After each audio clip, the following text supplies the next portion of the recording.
नमस्कार मित्रांनो. आपण एखादा खेळ पाहतो, खेळाडू पाहतो, संघ पाहतो. जिंकल्यावर त्यांचं कौतुकही करतो, हारल्यावर त्यांना पाठिंबाही देतो. पण या संघाला, खेळाडूंना तंदुरुस्त ठेवण्यासाठी एक व्यक्ती खूप महत्त्वाची भूमिका बजावते. ते असतात म्हणजे फिजिओथेरपिस्ट. ही पडद्यामागची माणसं पडद्यामागे काम करून खेळाडूंना तंदुरुस्त ठेवून त्यांना जिंकण्यासाठी खूप मदत करतात.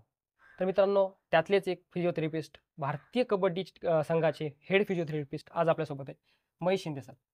नमस्कार सर, तुमचं स्पोर्ट्स मराठीमध्ये स्वागत आहे. थँक्यू.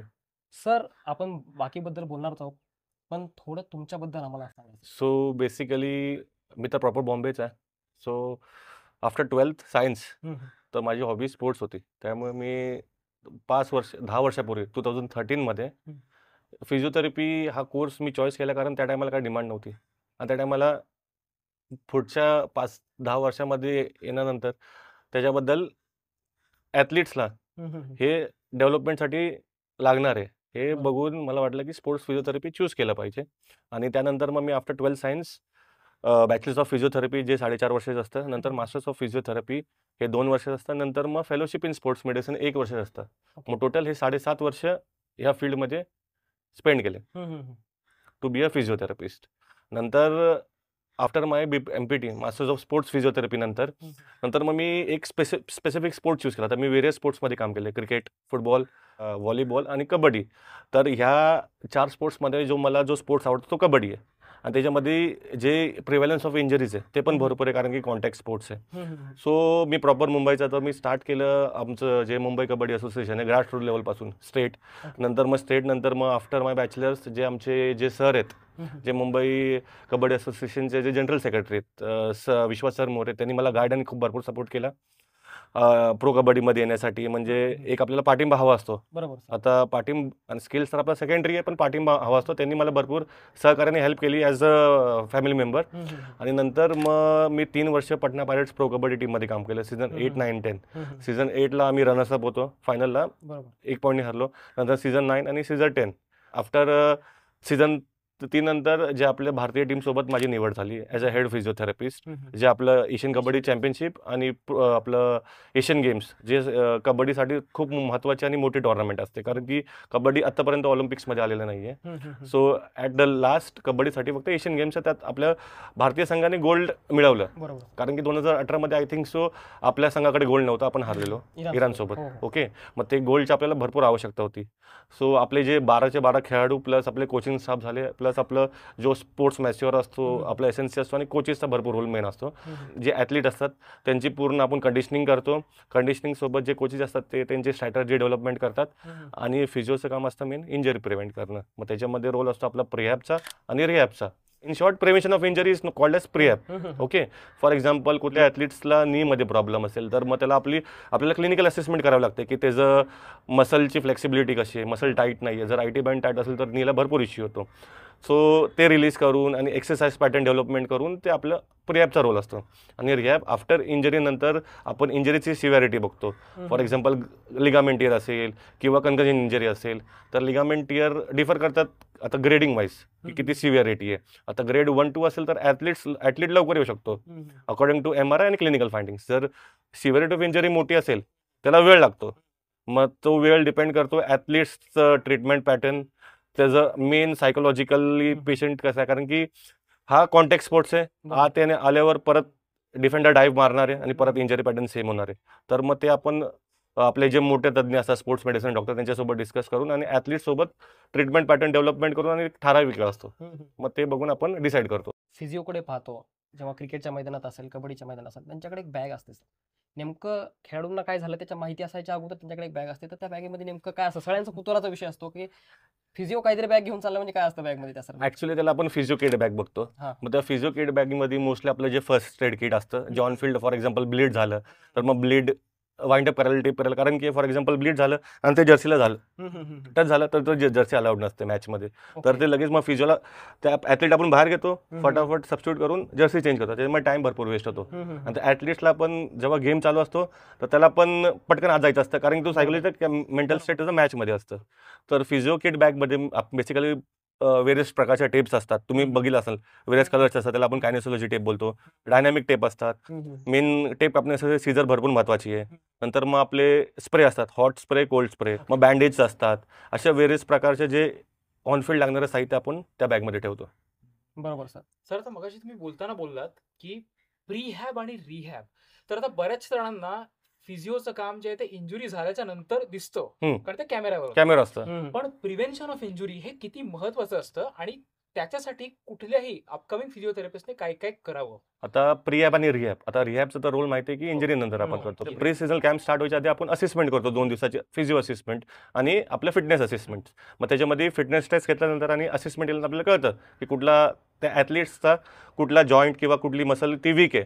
कारण की त्याच्यामध्ये आपण टेस्टिंग करतो, फिजिकल डायग्नोसिस टेस्टिंग करतो. मग ती टेस्टिंग नंतर आपल्याला कळतं की फॉर एक्झाम्पल त्याची मसल लॅकिंग आहे, मसल त्याची इंटिग्रिटी, जॉईंट इंटिग्रिटी किंवा त्याची स्पायनल मोबिलिटी, त्याच्यावर आपण फोकस करतो. मग ते आपल्याला कळतं की कसं आपल्याला एक्सरसाइज पॅटर्न डेव्हलप करायचा आहे.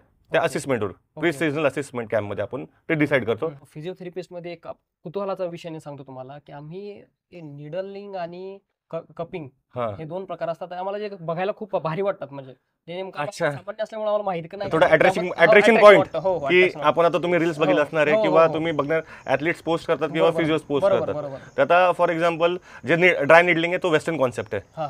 तर आपल्या वेस्टर्न कॉन्सेप्ट आहे, वेस्टर्न कंट्रीजपासून डेव्हलप झाला आहे. तो नंतर आपल्या इंडियामध्ये अडॅप्ट केला आहे. आणि आपला जो कपिंग असतो ट्रेडिशनल चायनीज मेडिसिनमध्ये येतो, तो चायनीज कॉन्सेप्ट आहे. तर मेनली हे दोन्ही आता मीन्स मोस्टली जे स्पोर्ट्स फिजिओथेरपी असतात ते हे 2 टेक्निक्स भरपूर यूज करतात. कारण की जो आपला ट्रीटमेंट पार्ट असतो किंवा आपले रिकव्हरी पार्ट असतो आणि रिकव्हरी किंवा हिलिंग ह्या दोन्ही ट्रीटमेंटने लवकर होते. मग त्याच्यासाठी आपण हे करतो. मेनली निडलिंगचा पार्ट कसा असतो, फॉर एक्झाम्पल आपलं मिडल नी जॉईंट असेल, लॅटरल नी जॉईंट असेल, त्याच्यावर आपल्याला कुठल्याही ॲथलीटला पेन होतो. मग ते काय फील करतात की मेनली जो इन्व्हॉल्व पार्ट असेल तो नी असेल, पण तसं नसतं. आपला ग्रॉइन झाला, अडक्टर झाला, तिथं ट्रिगर पॉईंट्स असतात, असे ट्रिगरचे नॉट्स असतात. मग ते नॉट्स फॉर्म झाल्यानंतर आपली मसल ओव्हरपुल होते आणि तिथं प्रेशर येतो आणि त्या प्रेशरमुळे ॲथलीटला पेन फील होतो. मग आता बेसिकली कसं असतं की तो ॲथलीटला काय असतं की तो नीचा पार्ट इन्व्हॉल्व, बट तो मसलचा पार्ट इन्व्हॉल्व असतो. मग त्याच्यामध्ये आपण ड्राय निडलिंग, फेशियल निडलिंग आपण यूज करतो. आणि मेनली कपिंगचं कसं असतं, 2 प्रकारचे कपिंग असतं. तर डायनॅमिक असतं आणि सेकंड असतं वेट कपिंग. त्याच्यामध्ये तुम्ही ब्लड बघता. तर डायनॅमिक कपिंग कसं असतं, आपण बॅकला पूर्ण बॅक आणि पूर्ण फेशिया कव्हर करतो आपले मोबिलिटी वाढवण्यासाठी. आणि जे वेट कपिंग असतं ते आपण कुठल्याही बॉडीचा पार्ट असतो, स्पेसिफिक पॉईंट्स असतात, त्याच्यावर आपण ते कप अप्लाय करतो. आणि वेट कपिंग आपण अप्लाय करतो टॉक्सिक ब्लड बाहेर काढण्यासाठी. त्यामध्ये मॉर्फिन रिलीज होतं आणि तो जो टॉक्सिसिटी असते, इन्फ्लमेशन असते, ते पूर्ण ब्लडच्या आहे त्याला आपण बॅड ब्लड, टॉक्सिक ब्लड बोलतो, त्याच्यानुसार ते बाहेर पडतं. कपिंग आणि निडलिंगचा हा रोल आहे as a sports physio. Correct. Sir आता कपिंग झालं, निडलिंग झालं, याच्या व्यतिरिक्त अजून अशा कुठल्या गोष्टी आहेत ज्या आता सर्वसामान्यांना माहिती नाहीत पण ज्या प्रचंड महत्वाच्या आहेत? बिसाइड्स कपिंग आणि निडलिंग अजूनही भरपूर गोष्टी आहेत. फॉर एक्झाम्पल आपले जे ॲडव्हान्स डिव्हाइस झालं, गेम रेडी झालं, तुम्ही जे पाहिलं ते विराट कोहली यूज करतो पूर्ण ब्लॅक, आपण त्याला रिकव्हरी पंप बोलतो, दॅट इज नॉर्मॅटिक 30, ते पण भरपूर महत्त्वाचं आहे. आता फॉर एक्झाम्पल सेशन झाला ॲथलीट्सचा, त्याची बॉडीची पूर्ण फटिकनेस आहे किंवा जॉईंट्स एकदम फटिक असतात, तर त्यामध्ये आपण तो रिकव्हरी पंप भरपूर युजफुल असतो. आणि फॉर एक्झाम्पल आता कोल्ड आपला गेम रेडी नावाचा एक डिव्हाइस असतो, तर आपले युरोपियन फुटबॉलर्स यूज करतात. त्यात आपण कबड्डीमध्ये किंवा आपल्या इंडियामध्ये पण खूप कॉमन झालं आहे. तर ते आपण यूज करून त्या बॉडी स्पेसिफिक बॉडी पार्टची जी इंजरी असेल ना, ते स्पीडी रिकव्हरीसाठी भरपूर महत्त्वाचा रोल प्ले करतो. सर आता फिजिओथेरपी म्हटलं की एक नॉर्मल फिजिओथेरपी येते आणि एक स्पोर्ट्स फिजिओथेरपी येते, तर याच्यामध्ये नक्की अंतर काय? आता फॉर एक्झाम्पल जे नॉर्मल फिजिओथेरपी जे तुम्ही बोलताय ते झालं BPT basis, bachelor of physiotherapy. आणि जे स्पोर्ट्स फिजिओ तुम्ही बोलताय ते येतं मास्टर्स बेसिसवर. आता जे आपलं जे बॅचलर बेसिसचं जे फिजिओथेरपी असतं जे असतात ते लोक मास्टर्स करत नाहीत, त्यांच्यासाठी एक सेटअप आला, क्लिनिकल सेटअप आला, मग त्याच्यामध्ये कन्व्हेन्शनल ट्रीटमेंट पॅटर्न आले. आणि जे स्पोर्ट्स फिजिओथेरपी असतं त्याच्यामध्ये आपले 2 वर्ष जे आपण अभ्यासक्रम बघतो त्याच्यामध्ये ॲडव्हान्स ट्रीटमेंट असतं, थोडं स्पोर्ट्सचं जास्त नॉलेज असतं, ऑनफिल्ड एक्सपोजर असतं. मग ते आपले नॉर्मल फिजिओथेरपीमध्ये नसतं त्यांना. आणि आता फिजिओथेरपीमध्ये असे 2-2 वर्षाच्या प्रत्येक ब्रांचेस आहेत. आता जे ज्यांना पॅरालिसिस होतो ते आपलं न्यूरो फिजिओथेरपी झालं, जे आपलं लहान पोरांचं झालं ते पिडियाट्रिक फिजिओथेरपी झालं. तर असे वेरियस टाईपचे प्रकार आहेत. तर स्पोर्ट्स फिजिओथेरपीचा स्पेसिफिक 2 वर्षाचा जो अभ्यासक्रम असतो त्याच्यामध्ये ॲडव्हान्स ट्रीटमेंट स्पोर्ट्सबद्दल असतात, तर ते तसं डिफर होतं. करेक्ट.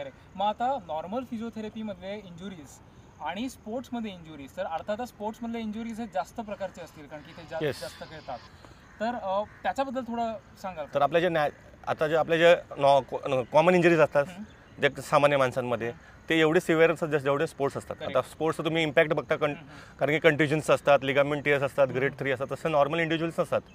आणि नॉर्मल इंडिव्हिज्युअल्समध्ये भरपूर टाईम असतो रिकव्हरीसाठी, आणि स्पोर्ट्स जो पर्सन असतो त्याकडे वेळ कमी असतो बॅक टू ग्राउंड, कारण की कॉम्पिटिशन फेजेस भरपूर असतात.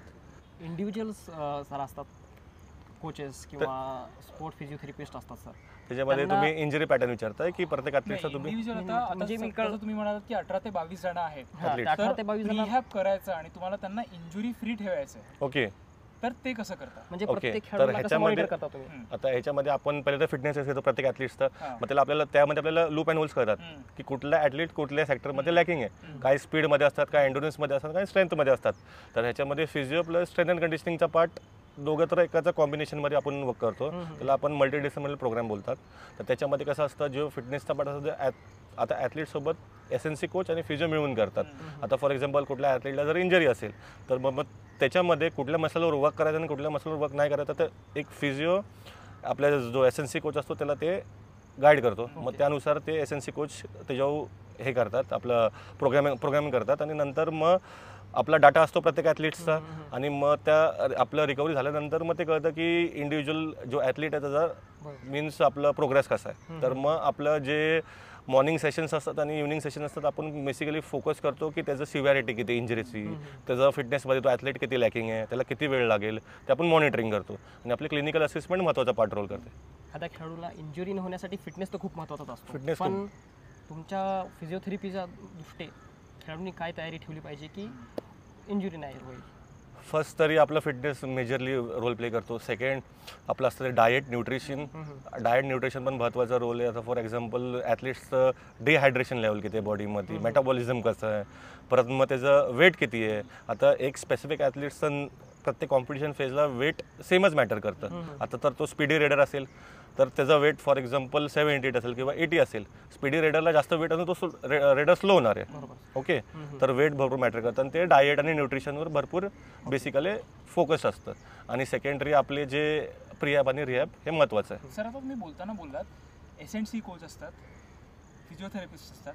आता पुष्कळ जणांना याची कल्पना नाही की हे ॲक्च्युली दोन वेगळे एंटिटीज असतात जे एकत्र येऊन काम करतात. तर त्याच्यामधला डिफरन्स काय आहे आणि असे जे बाकीचे रोल्स आहेत त्याचा डिफरन्स काय आहे ते एकदा सांगा.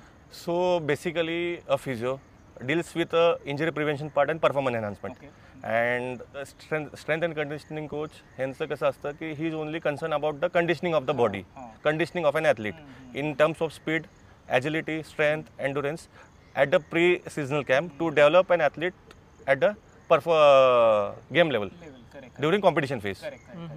तर हा मेजरली डिफरन्स आहे. Okay sir.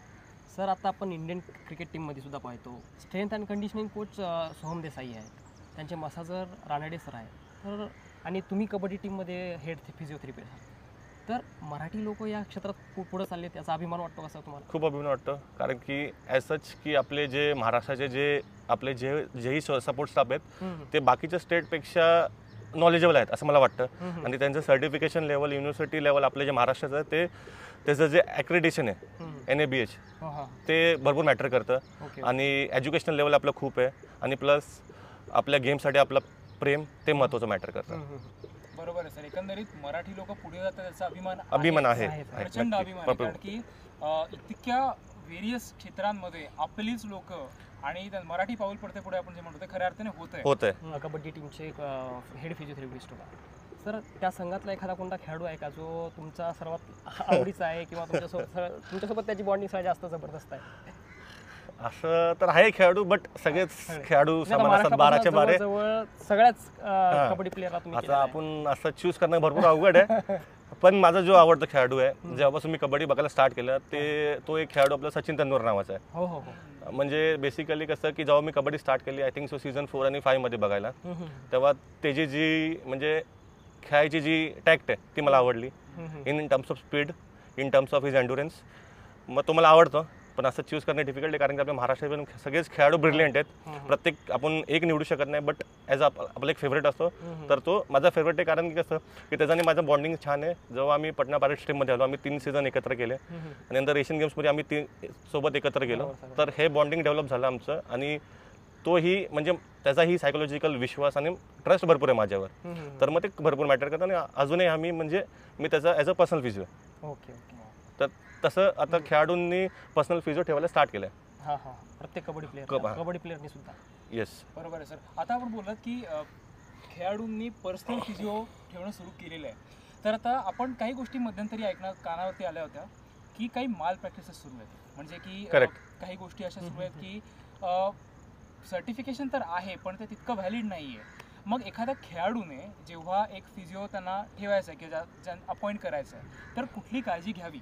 एक स्पेसिफिक चांगला फिजिओ निवडण्यासाठी, ट्रीटमेंटसाठी. Yes. तर बेसिकली एका खेळाडूने बघितलं पाहिजे की त्या फिजिओची बॅचलर्स ऑफ फिजिओथेरपी झालं पाहिजे. सर्टिफिकेशन बॅचलर्स ऑफ फिजिओथेरपी एकदम बेसिक सर्टिफिकेट आहे फिजिओसाठी, त्याचं क्लिनिकल सेटअप ओपनसाठी. त्यानंतर 2 वर्षाचं मास्टर्स आलं स्पेसिफिक स्पोर्ट्स, न्यूरो, ऑर्थो.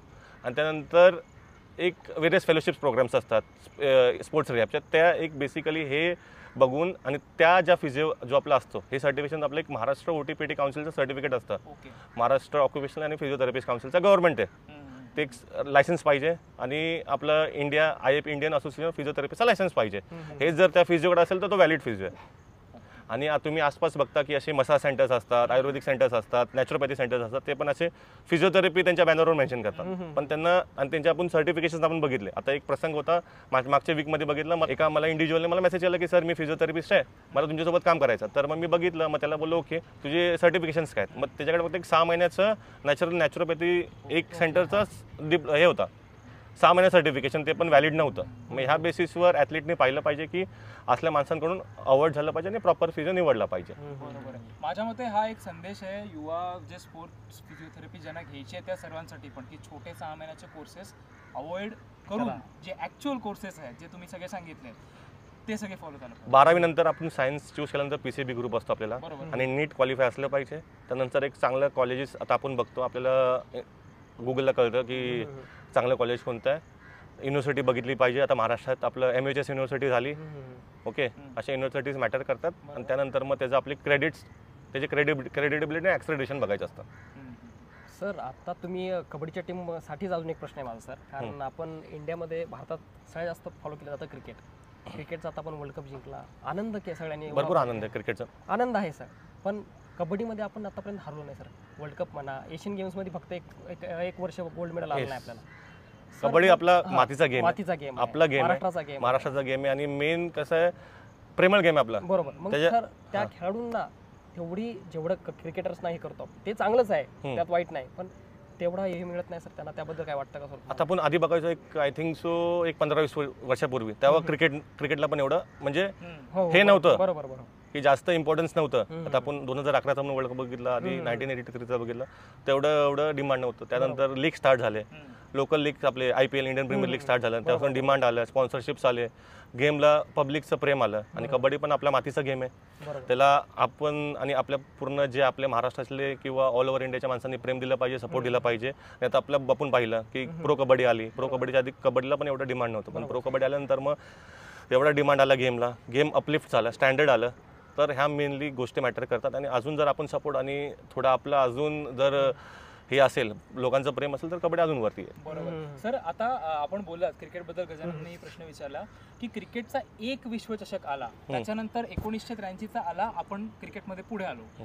कबड्डीमध्ये आपण प्रत्येक विश्वचषक आपल्याकडेच आहे, ओके, एकही वर्ल्ड कप आपण हरलेलो नाहीये, प्रत्येक वर्ल्ड कप आपण जिंकलोय. तर आता तुम्ही आपल्या टीम सोबत एवढ्या जवळून काम केलेले, तर आपल्या टीमसाठी काय सांगा, आपल्या कबड्डी टीमसाठी? बेसिकली जी कबड्डी टीम 12 प्लेयर्सची असते ते 12 एक्सलंट असतात. स्किल वाईज झालं, गेम वाईज झालं, आणि टेम्परमेंट त्यांचा एकदम स्ट्रॉंग असतो. आणि शेवटी आपल्याला खेळायचं फक्त एकाच नाव असेल, इंडिया. बरोबर. तर मग ती फिलिंग वेगळी असते. आणि नॅशनल लेवलला जे मेडल आपण जिंकल्यानंतर जे मेडल आपलं जे नॅशनल फ्लॅग होस्ट करून आपल्याला जे फॅलिसिटेट करतात ते भरपूर मोठी गोष्ट आहे. आणि खेळाडूंचं हार्डवर्क, कोचिंग स्टाफचं हार्डवर्क, आणि कोचेसचं एकदम स्ट्रॅटर्जी डेव्हलपमेंट, आणि ॲथलीटला डेव्हलप करणं, कोणाला कधी इन करायचं, कोणाला आउट करायचं, आणि गेम कसा रंगवायचा आणि जिंकायचा, हे सगळं मॅटर करतं. बरोबर आहे. सर आपल्या जर प्रेक्षकांना या माध्यमातून तुम्ही आवाहन करणार असाल की कबड्डी का पाहावी आणि कबड्डी किती पाहावी, तर ते काय करा? सो बेसिकली माझा असं सगळ्यांना एक रिक्वेस्ट आहे की आपल्या एकदम मातीचा गेम आहे आणि आपल्या इकडचा गेम आहे. आणि प्लस आता जे बाहेरचे जे कंट्रीज आहेत, केनिया झालं, युरोपियन कंट्रीज झाले, त्यांनी पण खेळायला स्टार्ट केलं आहे. आणि मेनली सगळे मेडल्स आणि सगळे ट्रॉफीज आणि सगळे वर्ल्ड कप आपल्याकडेच आहेत. आणि एशियन गेम्सला मेडल जिंकणं भरपूर महत्त्वाची गोष्ट आहे. आणि मेनली आपली टीम आहे आणि आपला गेम आहे, तर आपण त्याला सपोर्ट केलं पाहिजे, त्याला अपलिफ्ट केलं पाहिजे. आणि एक शॉर्ट गेम आहे आणि शॉर्ट गेम असल्यामुळे भरपूर इंटरेस्टिंग गेम आहे. सर आता आपण पाहतो महाराष्ट्रातून कबड्डीमध्ये पहिल्यापासून मराठी प्लेयर आहेत, पण आता खूप जास्त हे वरच आलेले प्लेयर आहेत, जसे असलम इनामदार असेल, आकाश असेल, पंकज असेल. तर या खेळाडूंबद्दल तुमचं इंटरॅक्शन काय झालेलं आहे आतापर्यंत, त्यांचा स्वभाव कसा आहे, तुमच्या शब्दात सांगा सर. जेव्हा मी कबड्डी क्षेत्रात आलो, माझा पहिला जो ॲथलीट मी जो ट्रेड केला तो पंकज मोहित होता. ओके ओके, हां हां. भरपूर डाऊन टू अर्थ आहे, हो हो. भरपूर सिन्सिअर आहे आणि डिसिप्लिन प्रॅक्टिसमध्ये, आणि जास्त म्हणजे इनडिसिप्लिन ॲक्टिव्हिटीज नाही करत. प्रॅक्टिसवर भरपूर फोकस आहे, म्हणून त्याचं तुम्ही फिटनेस बघितला असाल, त्याचा गेम बघितला, एकदम बेस्ट आणि डायनॅमिक गेम आहे. आणि आकाश आणि असलम दोघं माझ्यासोबत, आम्ही आमची जर्नी होते एक एशियन गेम्सला, एक 7-8 महिन्याचा एक प्री सीझनल कॅम्प होता एशियन गेम्सच्या आधी, तेव्हा ते माझ्यासोबत होते. आकाश एकदम म्हणजे एकदम फ्रेंडली आहे आणि फ्रेंडली असल्यामुळे आमचं बॉन्डिंग पण खूप छान आहे. त्याचं गेमसाठी लव, कबड्डीसाठी लव, आणि इन जनरल आपले यंगस्टर्स असतात त्यांना पण तो भरपूर सपोर्टिव्ह आहे. आणि असलम पण एकदम बेस्ट आहे, त्याची पर्सनॅलिटी एकदम डायनॅमिक आहे आणि त्याचा गेम पण भारी आहे. त्याचं तुम्ही फिटनेस, तुम्ही त्याचा गेम बघितला असाल, तो पण छान आहे. आणि त्याचं जे डेडिकेशन आहे कबड्डीसाठी ते भरपूर बेस्ट आहे, म्हणून त्याच्यामुळे तो आता सध्या तरी भरपूर ट्रेंडिंग आणि आपल्या महाराष्ट्राचं एक नाव आहे असलम इनामदार. हो हो हो. सर आता आपण रॅपिड फायरकडे येऊ. एक शेवटचा प्रश्न घेतो रॅपिड फायरचा जस्ट आधी, की आता कबड्डी खेळाडू ही युवा बरेच येतात, जे प्रो कबड्डी लीगमुळे ज्यांना ते एक मोटिवेशन मिळालं की आता आपण कबड्डीसाठीही जावं. तर त्या खेळाडूंसाठी त्यांचं फिटनेस रुटीन किंवा त्यांच्यासाठी एक फिजिओथेरपिस्ट म्हणून तुमचं काय सजेशन असेल? सर बेसिकली जेवढे पण यंगस्टर येतात त्यांना त्यांच्या फिटनेसवर काळजी ठेवली पाहिजे आणि त्यांचा गेम स्किल्स असतात त्या बेस्ट आहेत. फिटनेस महत्त्वाचा आहे. काही लोकांना म्हणजे आयडिया नसते. आता कुठलाही ॲटलीस्ट जर प्रो कबड्डीमध्ये जातो तर तो त्याचे कॅम्प अटेंड करून बघतो एक प्रोफेशनल आणि इंटरनॅशनल लेवलची फिटनेस ट्रेनिंग कशी असते ते यंगस्टर्सला माहीत नसते. तर त्यांनी डेव्हलप केली पाहिजे. त्यांनी त्यांचे इन्स्पिरेशन किंवा त्यांचे जे सिनियर्स आहेत त्यांना फॉलो केलं पाहिजे आणि ते ॲडॅप्ट करून स्वतःला श्रेष्ठ बनवलं पाहिजे. सर आता एक्झिस्टिंग स्पोर्ट्स वर्ल्डमध्ये डोपिंग ही एक गोष्ट फार महत्त्वाची, याच्याकडे फार जास्त लाईमलाईट असते. तर त्याच्या संदर्भात सर डोपिंग तर तुम्हाला माहिती असेल की जो सबस्टन्स बँड असतो, जो कुठलाही ॲथलीट जर यूज करेल परफॉर्मन्स वाढवण्यासाठी तो बॅन होतो. तो बेसिकली आता डोपिंग भरपूर प्रमाणात चालू आहे आणि आता मीही नॅशनल इंटरनॅशनल लेवलला पाहिलं आहे, प्रोमध्ये पण पाहिलं आहे, इंटरनॅशनल लेवलला पण पाहिजे.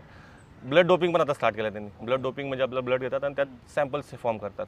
तर ह्याच्यामध्ये कसं आहे की एक आपला आता ॲथलीट्स तर एवढं म्हणजे नॉलेजेबल नसतात, त्यासाठी एशियन गेम्ससाठी नाडाने आपला नॅशनल अँटी डोपिंग एजन्सीने एक प्रोग्राम घेतला, एक शॉर्ट कोर्स घेतला ॲथलीटसाठी, आमच्यासाठी पण, की डोपिंग असलं माहिती असलं पाहिजे, कुठले सबस्टन्स घेतले पाहिजे, कुठले नाही घेतले पाहिजे. आता मी पण खेळाडूंसोबत होतो 8 महिने 10 महिने एशियन गेम्सला.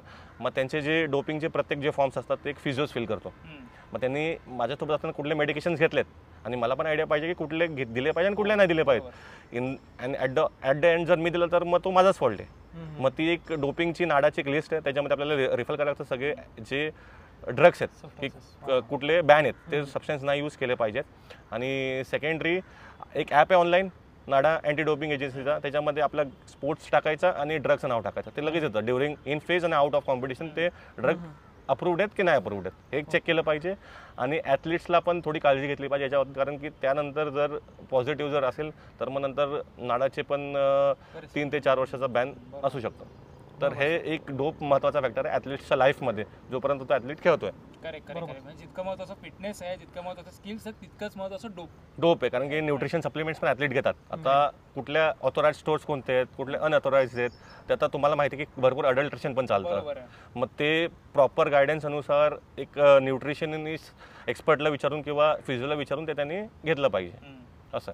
सर आता तुम्ही युवा खेळाडूंना थोडं सांगितलं, तर आता तुम्हाला बघून जे युवा फिजिओथेरपिस्ट येणार आहेत त्यांना काय बोलाल? फर्स्ट ऑफ ऑल तरी त्यांनी त्यांचे एज्युकेशनल क्वालिफिकेशन्स कंप्लीट केले पाहिजेत. साईड बाय साईड त्यांनी ऑनफिल्ड प्रॅक्टिस बघितली पाहिजे किंवा कुठल्या फिजिओ अंडर गेलं पाहिजे, ऑनफिल्ड इंजरी असिस्ट केली पाहिजे. आणि कॉलेजमध्ये आपण ट्रीट करणं आणि ग्राउंडवर ट्रीट करणं भरपूर वेगळं असतं. कॉलेजमध्ये जे आपण शिकवतो ते आपण ग्राउंडवर शिकत नाही, म्हणजे ग्राउंडवर आपण शिकतो ते कॉलेजमध्ये शिकवत नाही. कॉलेजमध्ये आपल्याला माहिती आहे की ओनली बुकिश नॉलेज असतं, प्रॅक्टिकल एवढं ॲडव्हान्स लेवलला नसतं. आणि ऑनफिल्ड बघणं ॲथलीटला डेव्हलपमेंट करणं ते स्वतःच आहे, तो माणूस स्वतः शिकतो, त्याला कोण शिकवत नाही. तर हेच आहे की तुम्ही स्वतःहून क्वालिफिकेशन्स कंप्लीट करा. साईड बाय साईड तुम्ही तुमचे ऑनफिल्ड जे हेड कुठल्या तुमचे जे कोण असतील फिजिओ किंवा जे स्पोर्ट्स फिजिओ असतील, एक्सपर्टाईज असतील, त्यांच्या अंडर काम करा, नॉलेज गेन करा आणि नंतर मग तुम्हाला ऑटोमॅटिकली तुम्हाला तुमची पाथ भेटेल. चर्चा खूप छान सुरू आहे, पण वेळोवेळी आपण थांबवतोय. तर एक रॅपिड फायर छोटासा घेऊया आता, कारण तुम्ही कबड्डी सोबत इतके जोडले गेलेले आहात. तर कबड्डी टीम मधला सगळ्यात मस्तीखोर मुलगा कोण आहे?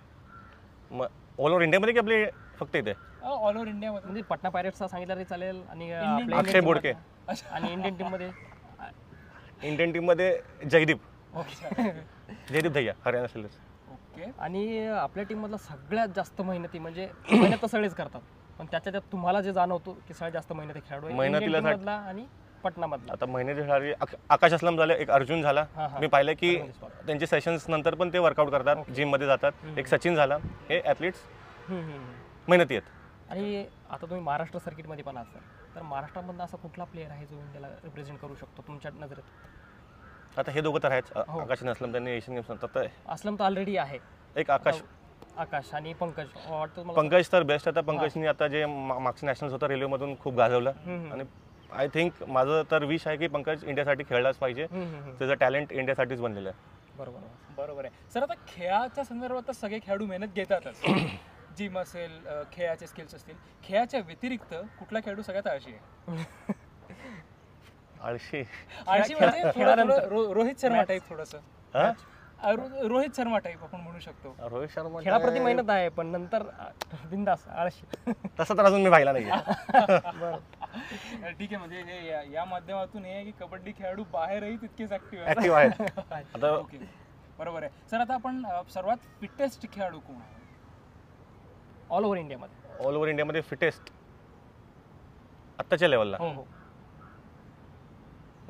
तसं आपण कॅल्क्युलेट करणं चुकीचं आहे कोण फिटेस्ट नाही आहेत. आता फिटनेसमध्ये आपल्याकडचे दोन आहेत ज्याने एशियन गेम्सला रिप्रेझेंट केलं, आकाश असलम झाले. आणि प्लस आपल्या ऑल ओव्हर इंडियामधले एक अर्जुन झाला.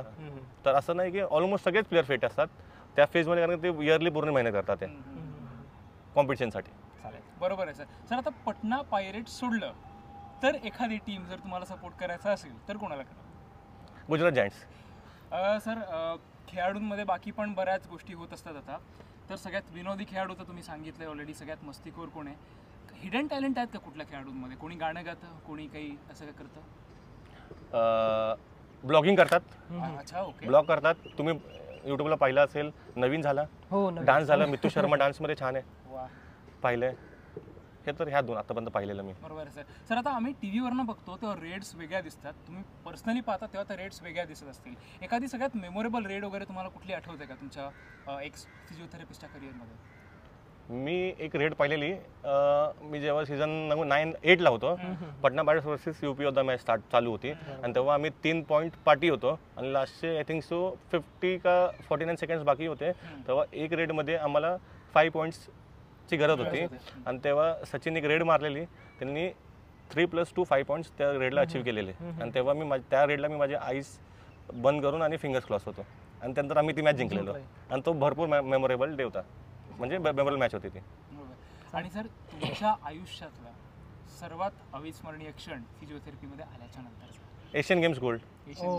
अर्थात तो आम्हा सर्वांसाठी खूप सगळ्या अभिमानाची गोष्ट होती, पूर्ण इंडियासाठीचा. करेक्ट. आणि खरं तर म्हणजे तुम्ही सर्वजणांनी तिथे तुम्हा सर्वांमुळे देशाचा जो ध्वज आहे तो तिथे वरती होता आणि सगळ्यांच्या हातावरती ते गोल्ड होतं. सो खरंच तुम्हा सर्वांचे खूप खूप आभार पण म्हणेन, अभिनंदन पण म्हणेन सर्वच. आणि सर असेच तुम्ही याच्या पुढे काम करत राहू ही आमची इच्छा आहे. सर एक लास्ट फक्त जर मेसेज आपण जर कोणाला देऊ इच्छिता, कोणालाही असेल, मग युवा स्पोर्ट्स आपण जर दिलेलं तर आहे त्या लोकांना, पण कोणाला जर मेसेज देणार असेल तर तो काय असेल? किंवा तुम्हाला तुमच्या करिअरमध्ये कोणाला धन्यवाद द्यायचा असेल की त्यांच्यामुळे तुम्ही इथपर्यंत आलात त्याबद्दल? तर असे तरी भरपूर लोक आहेत ज्यांनी मला सपोर्ट गाईड केले. मेजरली आपले जे पटना पायरेट्स जी फ्रँचायझी त्यांनी मला फर्स्ट ऑपॉर्च्युनिटी दिली. पटना पायरेट्समुळे मी वरती आलो. तर पटना पायरेट्सचे जे मॅनेजिंग स्टाफ आहे, जे CEO आहेत, त्यांना खूप आभार आहेत. प्रो कबड्डीचे टेक्निकल डायरेक्टर विश्वास मोरे सर, त्यांनी भरपूर मला गाईड केलं, कारण की ते पण मुंबईचेच आहेत आणि त्यांनी मीन्स गायडन्स एक भरपूर महत्त्वाचं असतं की कसं आपण स्वतःला डेव्हलप केलं पाहिजे. परत मग आपले महाराष्ट्राचे जे खेळाडू त्यांनी पण सपोर्ट केला, ते पण आहेत. आता फॉर एक्झाम्पल श्रीकांत जाधव एक झाला. परत मग एक आपले नितीन बदने झाले, हां हां विशाल माने झाले, हां हां प्लस मग अजूनही असे भरपूर आहेत पंकज, गिरीश दादा, हां हां त्यांनी पण सपोर्ट केला. ते पण एकदम त्यांचा हेल्पिंग नेचर आहे, त्यांनी पण सपोर्ट केला. आणि आपले प्रो कबड्डीचे जे रेफरी आहेत आरती बारी मॅम, त्यांनी पण खूप हेल्प केली. असे भरपूर लोक आहेत. जर कोण सुटलं असेल तर सॉरी. चालेल चालेल. नाही सर, खरंच खूप छान वाटलं तुमच्याशी चर्चा करून. एका या चर्चासत्रामध्ये तुम्ही फक्त फिजिओथेरपिस्ट नाही, डोपिंग, युवा खेळाडू, फिजिओथेरपी या सर्व गोष्टी एकत्र कव्हर केल्या. त्याबद्दल खरंच तुमचे खूप खूप थँक्यू. आभार. आणि आमच्यासाठी वेळ दिलात त्याबद्दल थँक्यू. आणि तुमचं कार्य असंच पुढे जात राहू आणि तुम्ही आणि तुमच्या रूपाने आपल्या देशाला पुन्हा गोल्ड मिळत राहू हीच इच्छा. Thank you. Thank you so much sir.